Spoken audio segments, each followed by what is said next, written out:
Predictably, yesterday's major rally of Azimio at the historic Kamukunji grounds had the main agenda of announcing officially a return to maandamano, which is expected to begin immediately after the Ramadan celebrations of our Muslim brothers and sisters. But there were quite a number of surprises at that rally, which I want us to focus on.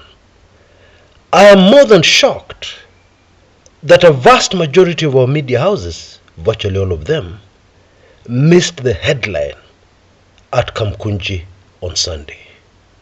And what is that headline I'm talking about? The headline is simply, Secession returns to Kenyan politics. What? Former governor of Murang'a, Mwangi wa Iria, Mwangi wa Maziwa, that's what it means in Kikuyu, appeared at these rallies for the very first time. Indeed, what is very clear is that Central Kenya is beginning to become more and more visible in the Azimio movement. This cannot be good news for Ruto and Kenya Kwanza.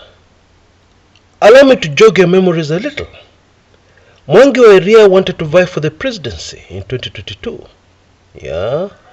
He was denied his constitutional right.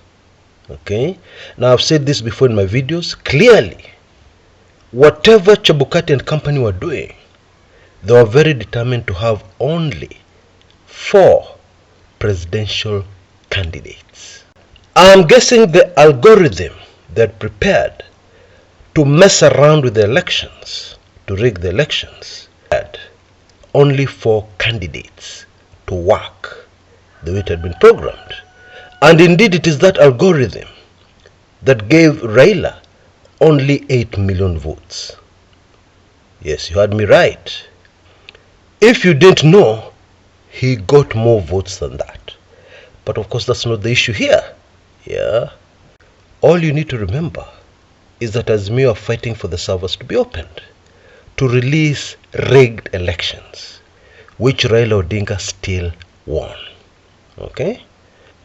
Now it is this former governor of Murang'a County, Bwana Iria, who brought up the issue. And it's interesting, he said, Baba does not support secession. And I think we saw that very clearly in 2013. But he still insisted, and he got wild cheers and a lot of support at that rally, which is just an indication, in my opinion, of how many Kenyans would fully support secession. Now, although this is a popular idea, we must realize that it's going to be very tricky. Because approximately over 70% of Kenyans voted for Raila and Azimio. Or to avoid debate, let us just say over 70% of Kenyans, those who voted and those who didn't vote, support Raila. So when you divide this country called Kenya into Kenya Limited Republic, whose president will be Ruto, and Kenya Mpya, whose president will be Raila Amolo Odinga, where exactly are the borders going to be? Because I have news for you. Even in many parts of the Rift Valley, they voted Raila. According to the results released by the Whistleblower, believe it or not, Raila Odinga won the presidential elections in, wait for this one, Uasin Gishu County. Oh yes, many have refused to believe, but that is a fact. But in case you didn't know, Uasin Gishu is a very cosmopolitan county, very cosmopolitan. And there's a huge percentage of the population that are not native local. So let me put it to you once again. Raila Odinga won Uasin Gishu as per the Whistleblower's election results. from an audit of the server. An audit of the results in the server as per the election results 2022 for each and every constituency in the country. Yeah, those results are available, of course, online. I'll put a link to that website so that you can go and check the results of your own county and even constituency and see what the server results really say. Okay? But I feel I need to say once again that those are the results after the algorithm designed to reduce Raila Odinga's votes and to increase Mr. Ruto's votes. Although Raila still won, which tells you the man must have won by a landslide, just as we predicted on this channel. But even as we're in Kamukunji and analyzing what unfolded, I believe it is important for us to step back for a minute and take careful note of how the tune within Kenya Kwanza and within the Ruto administration has so dramatically changed over the last week or so. And again, I'm amazed why and how our very smart reporters and editors in our local media fail to capture this. Japheth Koome, the Inspector General of Police, just the other day told Kenyans in broad daylight that maandamano are illegal. They are against the law. I'm sure you remember that, which of course is not true. Yeah, that's not what our constitution says. Now I listened to his latest presser recently and I couldn't help laughing.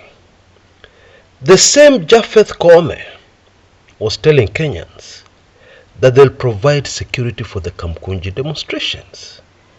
The same Koome was telling Kenyans that maandamano are not illegal. Yeah, of course he didn't use those words, but his behavior and what he was saying was a total, complete contradiction of what he had told us earlier. But even more interesting, Koome has revealed to us the real reason why he has changed his tune. Yeah, and most of Kenya Kwanza have also changed their tune.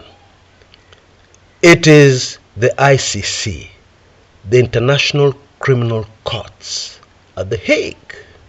Now, there are very many things that have unfolded in the country called Kenya that are ICC prosecution material. At the Kamukunji rally, for instance, we were told that a young boy who was amongst those pouring water down to Azimio demonstrators when they were hit by tear gas somewhere in the pipeline area was shot by a sniper. The young boy was buried last week. Kalonzo Musyoka informed us. Why would you need snipers at a demonstration? Maybe a security expert needs to explain that to me, because I can't figure out why you'd need a sniper. This is somebody who stations themselves at a distance and aims, si ati utapona, he aims kumaliza kabisa. That's what it really is. And of course, when that is being done by an authority like the Kenya Police Service, that is a crime against humanity. Straight! But I'm informed that Bwana Japheth Koome's problems are deeper than most Kenyans realize. It is emerging that in 2013, Bwana Koome had a very major role in what happened to the then NASA supporters, the casualties in Nairobi during the resist movement. The protests at that time against the rigging of that election that had given the win to Uhuru Muigai Kenyatta.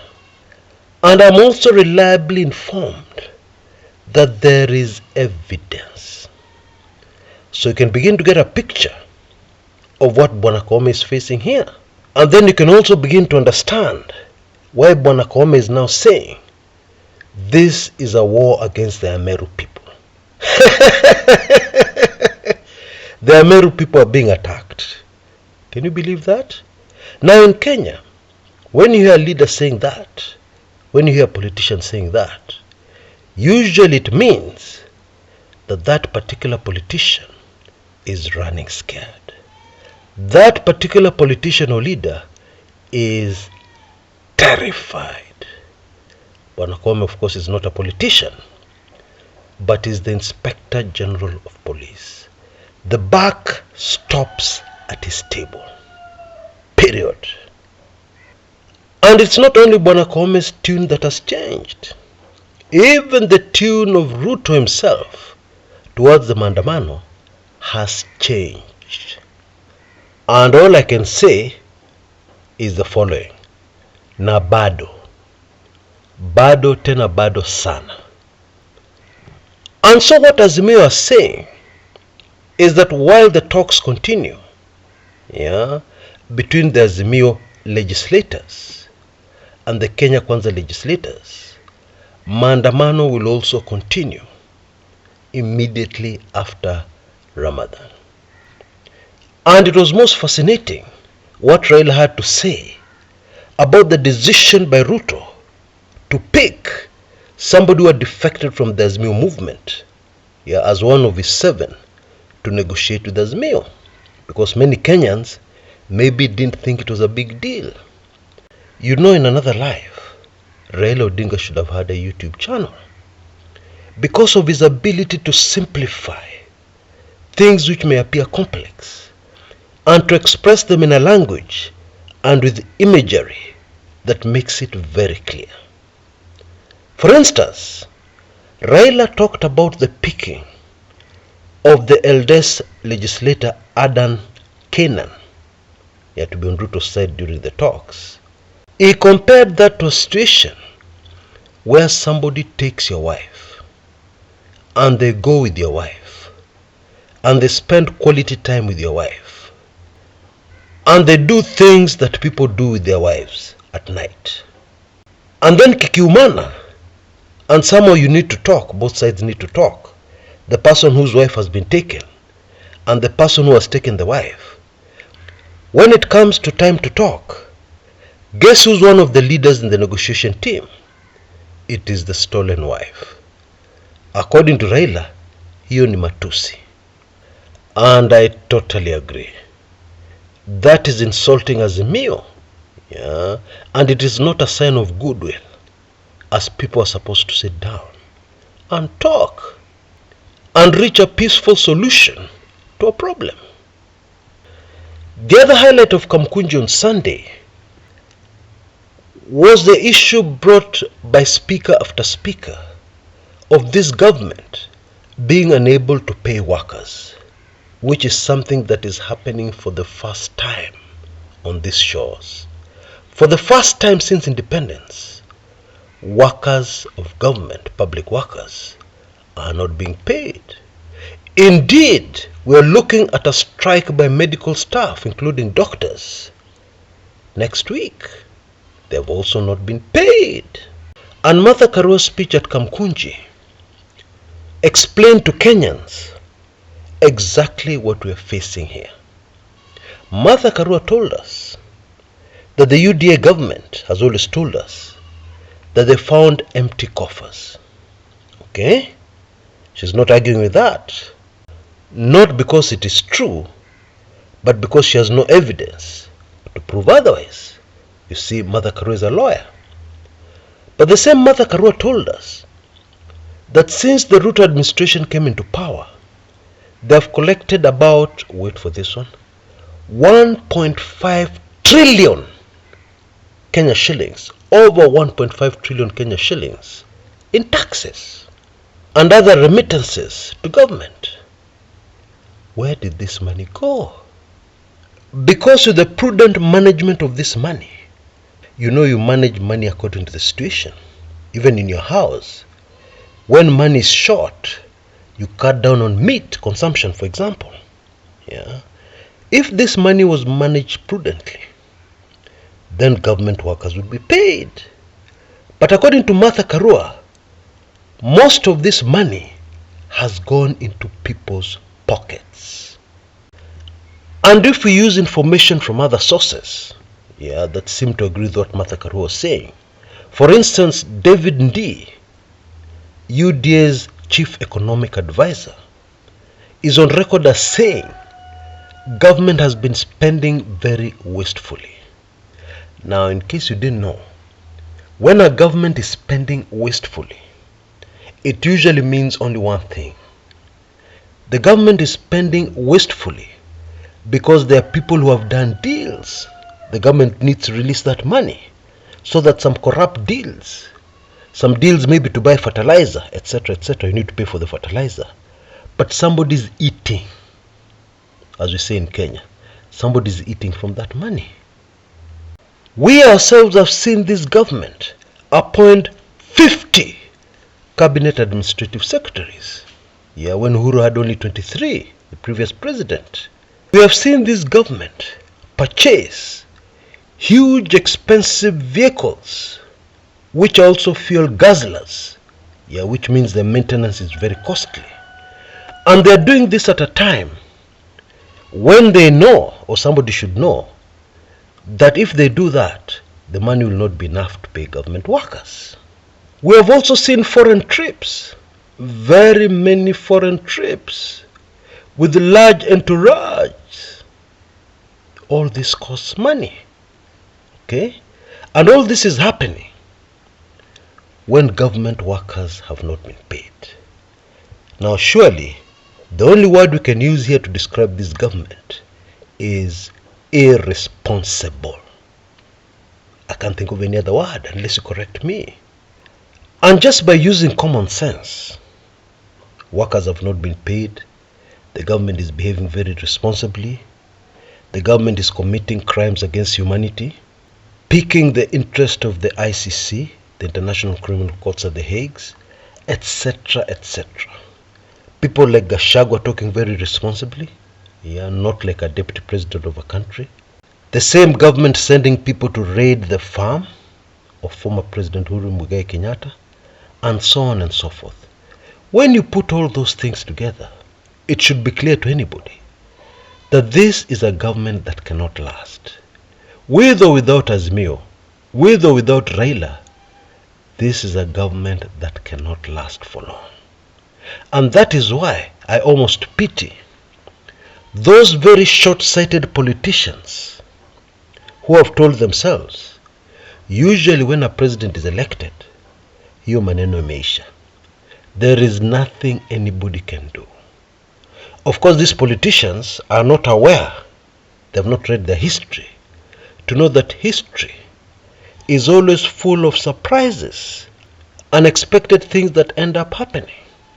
History is full of unprecedented events unfolding, and it happens time and time again.